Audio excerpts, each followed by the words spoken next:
Halo semuanya, welcome back at RF Channel on YouTube. Masih bersama Ryan Filbert. Ini edisi sangat spesial. Kenapa? Karena saya pingin sekali mendapatkan penjelasan dari yang menurut saya ini adalah yang paling kredibel se-Indonesia.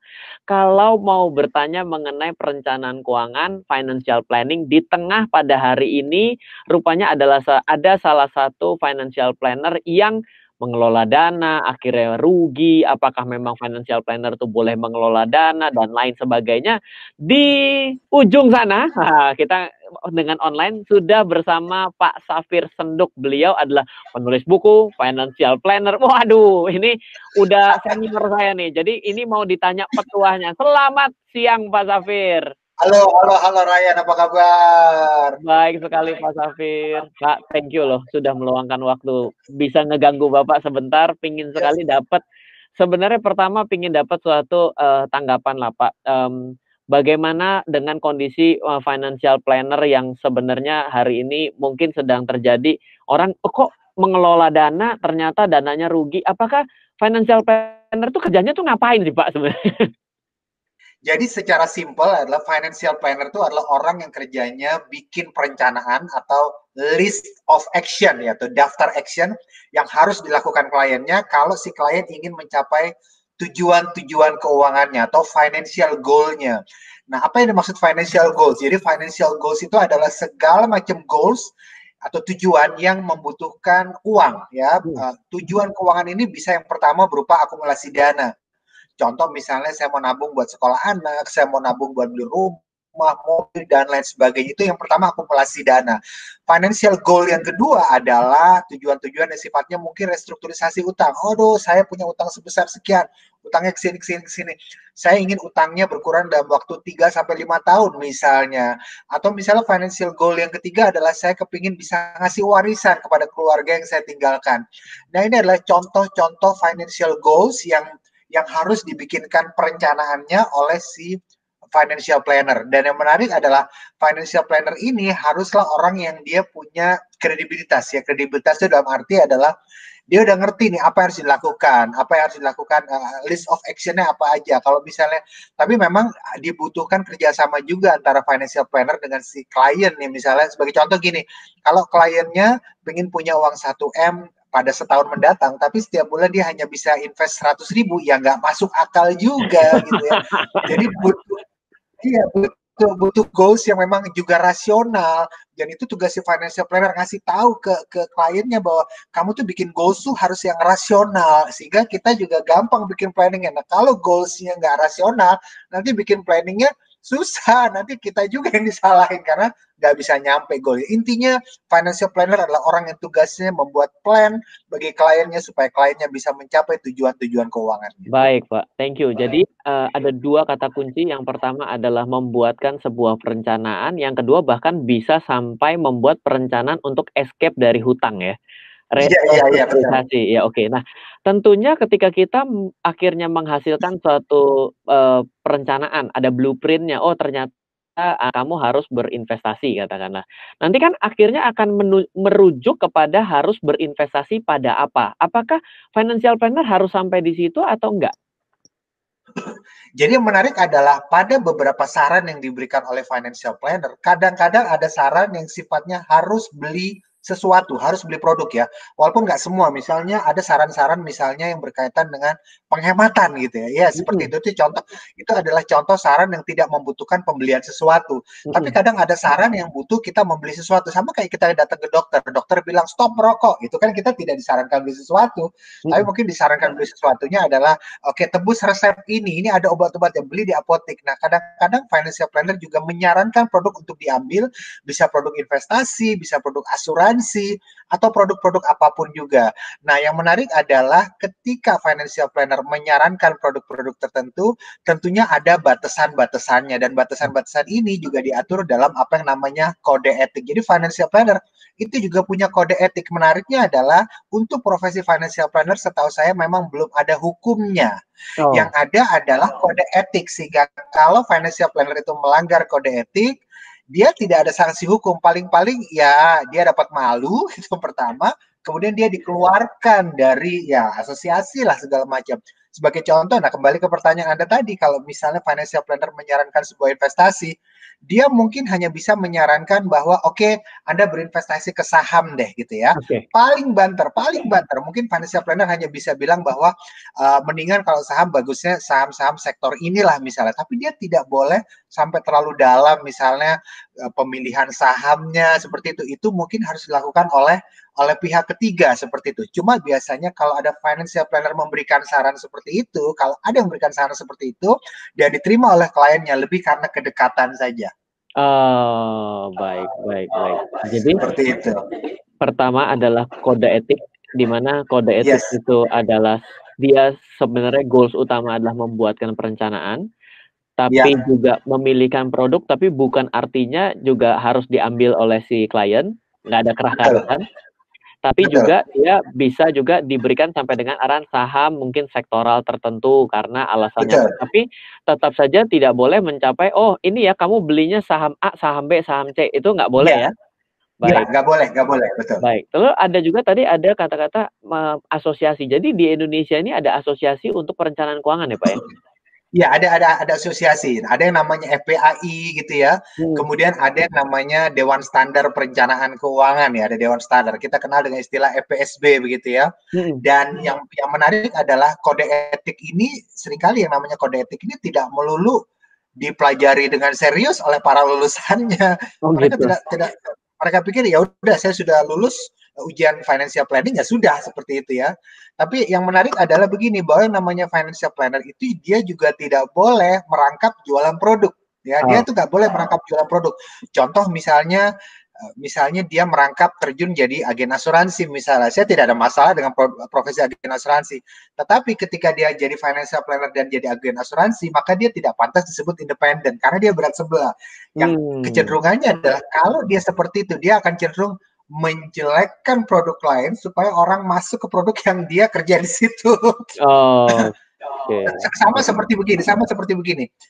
Tapi kalau memang dia seperti itu, dia harus nyatakan dengan jelas bahwa kalau Anda ambil produk yang saya sarankan, itu memang diatur dalam kode etik. Kalau Anda ambil produk yang saya sarankan, saya besar kemungkinan saya bisa dapat komisi dari situ. Nah, dia harus tulis tuh.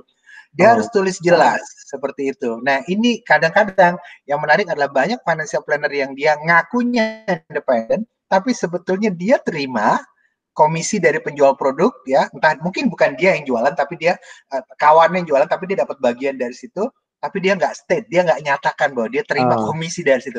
Itu yang nggak boleh. Ini menarik Ryan, karena gini, kadang-kadang ada yang namanya profesi desainer interior. Betul. Ketika kita datang ke desainer interior, kita bilang, hey desainer interior, saya punya ruangan nih nganggur, tolong dong didesain sama dia, dikasih gambar. Nah, kita bayar sama dia biaya gambarnya aja, biaya sarannya aja.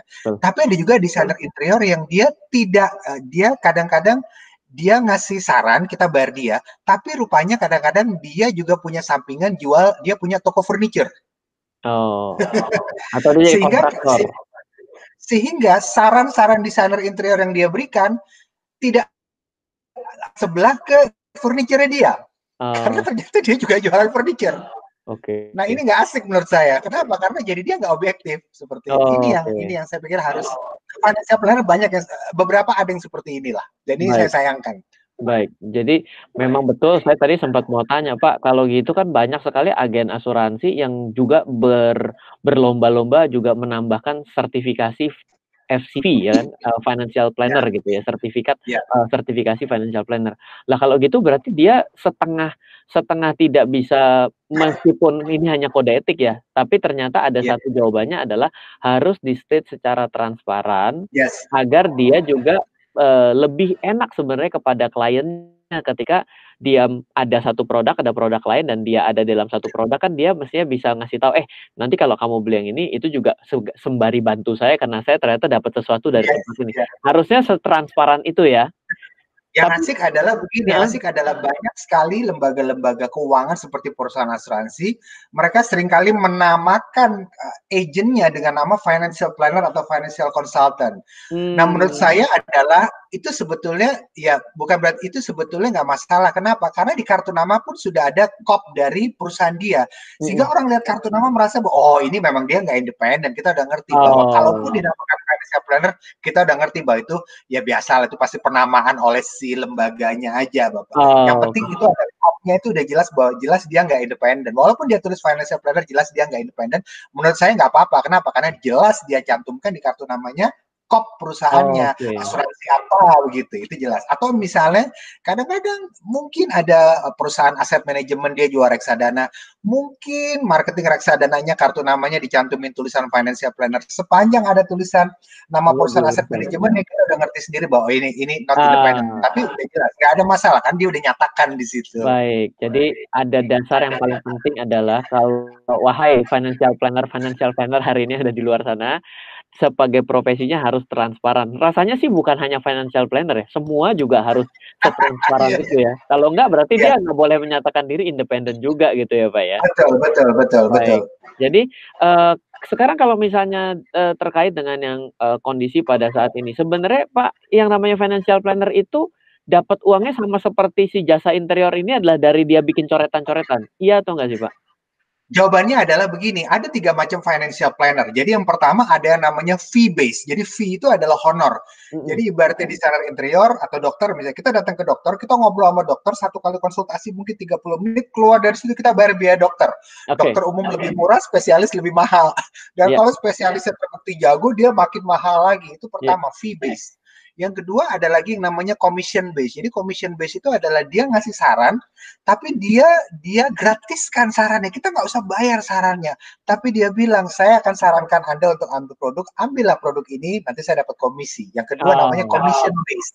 Nah ini tidak independen. Jadi yang pertama tadi adalah independent, fee base. Jadi kita bayar berdasarkan ngobrolnya. Yang kedua adalah commission base. Jadi kita konsultasi sama dia nggak usah bayar, tapi kita diharapkan ngambil produk yang dia sarankan. Itu yang kedua. Dan yang ketiga adalah campuran, ada fee plus commission. Jadi udah ngobrolnya itu dia charge ya. Kemudian resep yang dia kasih pun kita tebus resepnya, dia akan dapat komisi lagi dari situ. Itu non independen juga sebetulnya. Iya. Nah, yang tentunya dari mereka semua kita berharap yang independen lah, yang lebih ini ya, yang lebih betul-betul objektif, yang independen. Baik, oke. Baiklah, jadi mungkin perbincangan ini justru bisa memberikan suatu gambaran ke teman-teman semua yang nonton juga ya Pak ya. Tentunya dengan adanya suatu kasus biasanya membuat industri menjadi terluka Pak. Apalagi banyak juga pemula-pemula. Samalah, saya juga selalu bilang, kenapa bilang yang namanya forex adalah suatu yang berbahaya? Apapun berbahaya. Kenapa? Karena dilakukan dengan cara yang salah. Kita juga tahu manajer investasi diawasi OJK, akhirnya ada 13 manajer investasi yang tersangkut dengan kasus Jiwasraya. Ada juga asuransi jiwa yang sudah 100 tahun bermasalah juga, akhirnya seperti Jiwasraya.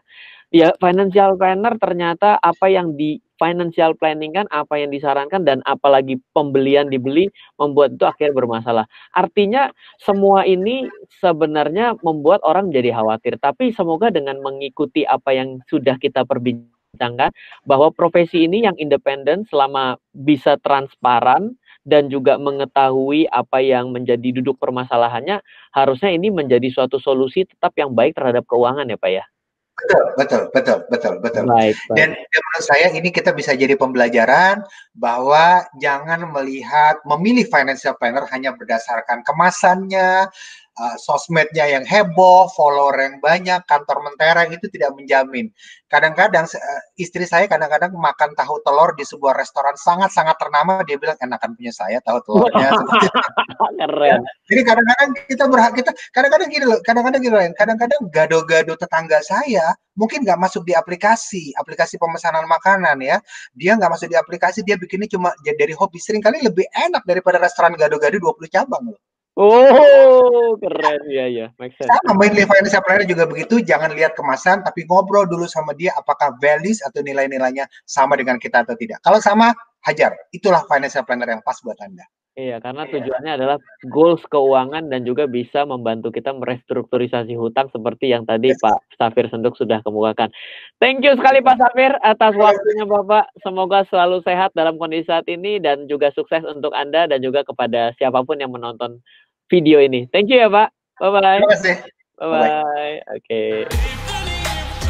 Terima kasih Anda telah menyaksikan RF Channel, sumber informasi dan inspirasi kecerdasan finansial, bisnis, dan strategi investasi oleh Ryan Filbert dan tim. Untuk mengundang Ryan Filbert mengikuti seminar, kelas, dan pelatihan yang diadakan RF Team maupun melakukan pemesanan buku-buku bestseller Ryan Filbert, silakan hubungi 089 5070 80789 089 5070 80789 atau ke info@trenamento.co.id info@trenamento.co.id.